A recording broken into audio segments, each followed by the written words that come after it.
muoversi le maglie bianche, sono perfettamente distribuite in difesa. Proviamo con questo lancio lungo, vediamo Ceccarelli, arriva puntuale sul numero 20, il pallone lo favorisce, poi il pallone ancora lì, va addirittura alla conclusione, il gol del 2-1 lo segna il migliore forse dei Gunners in questo primo tempo. Si tratta del numero 8 Marco Passa, il 2-1, un pallone che sembrava perso, riapre invece la partita, il gol del 2-1 a 22 minuti del primo tempo, che torna ad azzannare le caviglie del giocatore in maglia viola. Santa Maria tocca per Passa, Passa tiene sempre lì, il pallone passa, si porta quasi sul limite del fondo e va a battere Scala per il 2-2, ancora un gol spettacolare di Marco Passa, il numero 8, quasi sicuramente il miglior uomo in campo, il 2-2 dei Gunners dopo 2 minuti dall'avvio del secondo tempo.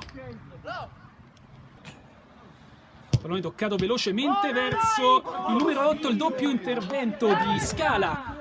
Mentre tutti gli altri guardavano l'arbitro, nessuno stava controllando. Il numero 1 del Toro Viola mette a segno una delle migliori parate della sua partita.